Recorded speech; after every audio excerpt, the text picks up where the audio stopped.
നമസ്കാരം. നമുക്കറിയാം, ഉരുൾപൊട്ടലിനെ തുടർന്ന് തകർന്നടിഞ്ഞ വയനാട് സന്ദർശിക്കുമ്പോൾ പ്രധാനമന്ത്രി നരേന്ദ്രമോദി ഒപ്പം നിർത്തിയത് കേന്ദ്രമന്ത്രിയും കേരളത്തിലെ ഏക BJP MP-യുമായ സുരേഷ് ഗോപിയെയാണ്.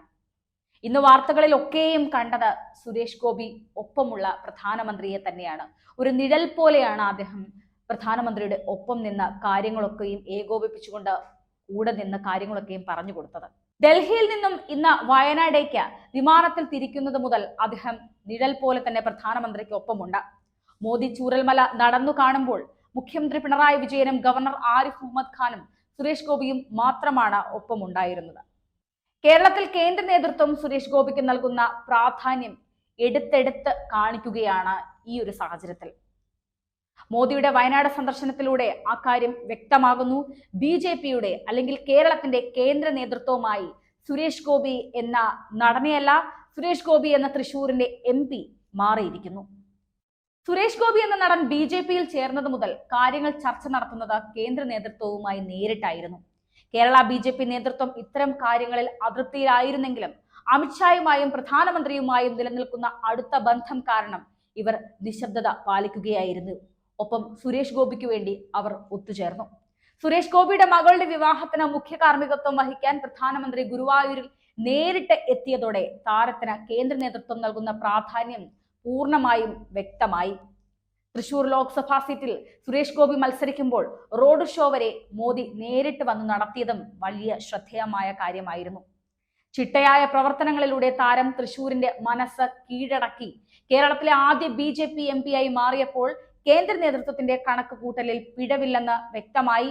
സുരേഷ് ഗോപി എന്ന പാർട്ടി പ്രവർത്തകൻ കേരളത്തിലെ BJP-യുടെ ഏറ്റവും വ്യക്തിപ്രഭാവമുള്ള ആളാണെന്ന് അടിവരയിട്ട് തെളിയിച്ചിട്ടുണ്ട് സുരേഷ് ഗോപി. ഇപ്പോൾ കേന്ദ്രമന്ത്രിസഭാ രൂപീകരണ വേളയിൽ മന്ത്രിയാകാൻ സുരേഷ് ഗോപി മടിച്ചു നിന്നപ്പോൾ മോദിയും അമിത്ഷായും നേരിട്ട് ഡൽഹിയിലേക്ക് വിളിപ്പിക്കുകയും കേന്ദ്ര സഹമന്ത്രി സ്ഥാനം നൽകുകയും ചെയ്തു. മോദിയാകട്ടെ വയനാട് സന്ദർശന വേളയിൽ ഡൽഹിയിൽ നിന്നും തന്നെ സ്വന്തം വിമാനത്തിൽ ഒപ്പം കൂട്ടുകയും സന്ദർശനത്തിൽ പങ്കാളിയാക്കുകയും ചെയ്യുകയും ചെയ്തിരിക്കുന്നു. കേരള BJP രാഷ്ട്രീയത്തിൽ കേന്ദ്ര നേതൃത്വം സുരേഷ് ഗോപിക്ക് നൽകുന്ന പ്രാധാന്യവും പ്രാമുഖ്യവും ഒരിക്കൽ കൂടി മറനീക്കി പുറത്തു വരികയാണ്, വ്യക്തമാവുകയാണ് ഇതിലൂടെ. അതേസമയം വയനാട് ദുരന്തബാധിതർക്ക് ആശ്വാസം പകർന്ന് പ്രധാനമന്ത്രി നരേന്ദ്രമോദി സുരേഷ് ഗോപിക്കൊപ്പം എത്തിയപ്പോൾ സെന്റ് ജോസഫ് സ്കൂളിലെ ക്യാമ്പിൽ നിന്നും വിംസ് ആശുപത്രിയിലെത്തിയ പ്രധാനമന്ത്രി കുട്ടികളടക്കം ചികിത്സയിൽ കഴിയുന്ന നിരവധി പേരെയാണ് ആശ്വസിപ്പിച്ച് തൊട്ടും തലോടിയും ഒക്കെ കൂടെ നിന്നത്. രക്ഷാപ്രവർത്തനത്തിനിടെ മണ്ണിനടിയിൽ കഴുത്തറ്റം മുങ്ങിയ അരുൺ, മധുവിധു ആഘോഷിക്കാനെത്തിയ അപകടത്തിൽ ഭർത്താവിനെ നഷ്ടപ്പെട്ട ഒഡീഷ സ്വദേശി പ്രിയദർശിനി എന്നിവരെയും പ്രധാനമന്ത്രി നേരിൽ കണ്ട് ആശ്വസിപ്പിച്ചു. ദുരിതബാധിതർ തങ്ങളുടെ ദുഃഖം പ്രധാനമന്ത്രിയുമായി പങ്കുവച്ചു. കുട്ടികൾക്കും മുതിർന്നവർക്കും വേണ്ട പ്രത്യേക കൗൺസിലിംഗും മറ്റു ചികിത്സകളും ഏർപ്പെടുത്തണമെന്ന് അദ്ദേഹം ഡോക്ടർമാർക്കും നഴ്സുമാർക്കും അടക്കം നിർദ്ദേശം നൽകി. ആരോഗ്യ മേഖലയിലുള്ളവർക്കും നിർദ്ദേശം നൽകിയിട്ടുണ്ട്. ഉരുൾപൊട്ടലിൽ മരിച്ചവരുടെ ചിത്രങ്ങളിൽ അദ്ദേഹം ആദരാഞ്ജലികൾ അർപ്പിച്ചു.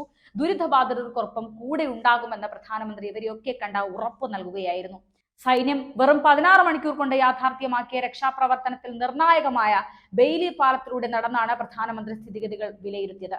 ദുരന്ത മേഖലയിൽ കയ്യും മെയ്യും മറന്ന രാപ്പകലുകൾ വേർതിരിവില്ലാതെ രക്ഷാപ്രവർത്തനം നടത്തിയ സൈന്യവുമായും അദ്ദേഹം കൂടിക്കാഴ്ച നടത്തിയിരുന്നു. രക്ഷാപ്രവർത്തനം നടത്തിയതിന്റെ രീതികളും സ്ഥിതിഗതികളും പ്രധാനമന്ത്രി ഉദ്യോഗസ്ഥരോട് ചോദിച്ചറിയുകയുണ്ടായി. ചൂരൽമലയിലെത്തിയ പ്രധാനമന്ത്രി 45 മിനിറ്റോളം ദുരന്തഭൂമിയും ചെലവഴിച്ചു. NDRF ഉദ്യോഗസ്ഥരെയും സ്പെഷ്യൽ ഗ്രൂപ്പ് ഓഫീസർമാരെയും പോലീസ് ഉദ്യോഗസ്ഥരെയും പ്രധാനമന്ത്രി നേരിട്ട് കണ്ട വിവരങ്ങൾ തിരക്കുകയായിരുന്നു. ആ സമയത്തൊക്കെയും സുരേഷ് ഗോപി, കേന്ദ്ര സഹമന്ത്രിയായ സുരേഷ് ഗോപിയാണ് എല്ലാ കാര്യത്തിനും കൂടെ ഉണ്ടായിരുന്നത്. അദ്ദേഹത്തിന്റെ നിഴൽ പോലെയാണ് സുരേഷ് ഗോപി കൂടെ ഉണ്ടായിരുന്നത്. ഇത് അദ്ദേഹത്തിന്റെ കേന്ദ്ര നേതൃത്വത്തെ കേരളത്തിലെ ഏറ്റവും വലിയ സമുന്നതനായ നേതാവാക്കി, BJP നേതാവ് എന്ന ഒരു വിശിഷ്ട വ്യക്തിത്വം കൂടി അല്ലെങ്കിൽ ഒരു വിശിഷ്ട പദവി കൂടി അദ്ദേഹത്തിന് ലഭിക്കുകയാണ്. യാതൊരു സംശയവുമില്ല. BJP-യുടെ മറ്റു നേതാക്കളെയൊക്കെ മാറ്റി നിർത്തിക്കൊണ്ടാണ് ഇപ്പോൾ സുരേഷ് ഗോപിയെ മാത്രം നിഴൽ പോലെ കൂടെ നിർത്തി പ്രധാനമന്ത്രി നരേന്ദ്രമോദി വയനാട്ടിലെത്തുന്നു. ഇതിലൂടെ നമുക്ക് മനസ്സിലാക്കാൻ സാധിക്കുന്നത് BJP-യുടെ കേരളത്തിന്റെ മുഖമായി സുരേഷ് ഗോപിയെ മാറ്റിയിരിക്കുന്നു, മാറിക്കഴിഞ്ഞു എന്ന് വേണം മനസ്സിലാക്കാൻ.